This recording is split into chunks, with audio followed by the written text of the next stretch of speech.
I never thought selling the house would feel like losing a part of myself. Every corner held memories, some joyful, some painful, all etched into the walls and the floorboards. But after the fight, the ultimatum, and the argument that left me sleeping in my car for a week, I knew I had no choice. My ex-wife, Vanessa, had kicked me out. The words still echo in my mind. You can leave. I don't want you here anymore. And just like that, the place we had built together, our home, was no longer mine. I'm Jason, 31, a small business owner, and someone who had always prided himself on being responsible. I had poured everything into that house. My savings, my time, my weekends fixing leaky faucets and repainting walls. But apparently none of that mattered. Vanessa wanted control, dominance. And when she couldn't have it, she kicked me out like an unwanted guest. The humiliation was suffocating. I spent nights staring at the ceiling of my cramped apartment, replaying her smirks, her words, the cold finality in her eyes. Then I remembered the advice my best friend Mark had given me months ago. Jason, sometimes losing is the first step toward winning. Don't fight her battles. Fight your life. It didn't make the sting any easier, but it planted a seed in my mind. Maybe this was my chance to reclaim control in a way she'd never expect. Weeks later, I signed the papers. The house was sold. The same walls that had witnessed arguments, laughter, and shared dreams were now someone else's. But here's the thing.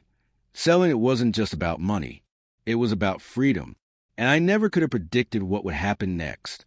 The day the sale finalized, I got a call from a lawyer I barely knew, but I consulted casually months earlier. Jason, she said, you might want to sit down for this. My stomach dropped. Usually, sit down meant bad news. But as she explained, I realized that in selling the house, I hadn't just freed myself from Vanessa. I had stumbled into something far bigger, far more unexpected. Turns out, the buyer had connections and a venture I had always dreamed about. A tech startup looking for someone exactly with my skill set. They weren't just interested in the house.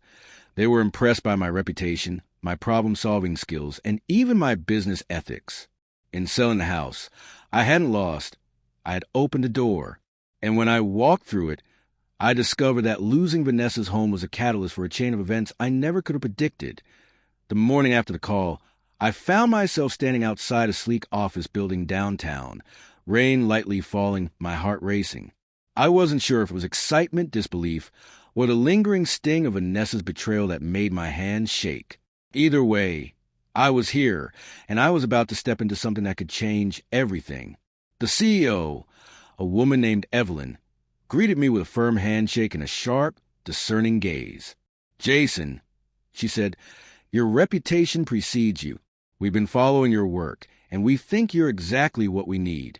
I nodded, trying to contain my mix of surprise and pride. All those nights worrying about bills, all the sleepless hours, all the doubt about whether I'd ever make it. I realized now they hadn't been wasted. As we walked through the offices, Evelyn explained the project. It was bigger than anything I had done, with stakes higher than I imagined. Yet, every word she said made me more certain. This was my chance to rewrite the story, to take control of my life in a way Vanessa could never touch. Every betrayal, every cold word she had thrown at me, every night spent doubting myself, had led me here. I remembered the house, the arguments, the threats of litigation, the power she had tried to wield. And suddenly, it didn't matter. Selling the house had been the trigger, the turning point. Losing her control meant reclaiming my own. I wasn't just moving forward. I was moving into a space I had never dared to imagine, where my decisions, my ideas, my ethics, not anyone else's demands, would shape the future. By the end of the day, I had a formal offer on the table.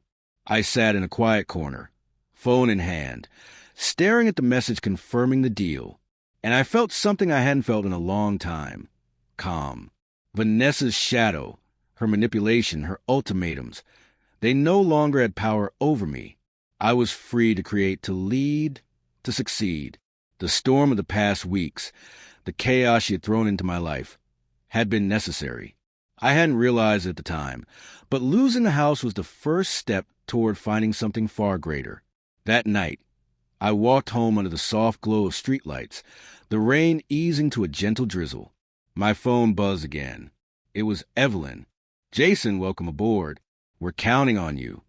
And in that moment, I understood something crucial. Sometimes, what feels like the end is just a beginning. Vanessa thought she had won by throwing me out, by forcing me to sell the house. But she didn't realize she had pushed me into an opportunity she could never imagine. The next few weeks were a whirlwind. I dove headfirst into the project, spending long days and late nights learning, strategizing, and building relationships. Every challenge I faced reminded me of how far I had come, from the humiliation of being kicked out, the anxiety of selling the house, to standing in control of a major opportunity one had never expected. It wasn't just professional growth. I felt stronger personally, too. Vanessa's betrayal had left scars, yes, but it also gave me clarity. I no longer needed her approval, her validation, or her control. I could think for myself, act for myself, and pursue my ambitions without fear of sabotage. Every decision I made now was mine alone, and it felt exhilarating. One evening, I was working late in the office when Evelyn walked in. "Jason," she said, smiling, "the board wants to meet you tomorrow. They're excited about what you're bringing to the table." I nodded, trying to mask my nerves, but inside I felt a rush of confidence. This was a culmination of a journey I hadn't even realized I was on, turning what seemed like disaster into triumph. I thought about the house again. The familiar rooms, the memories, the fights, the cold goodbyes, it all felt distant, almost unreal. Selling it had been painful, but it had been necessary. The house wasn't just a structure. It was a symbol of my former limitations. By letting go, I had created space for growth, opportunity, and something I could never have planned for. And then, the most incredible thing happened. The buyer, a couple I had only spoken to briefly, called to thank me personally. They shared how they were planning to turn the house into a community space for local artists, a dream they had been struggling to finance.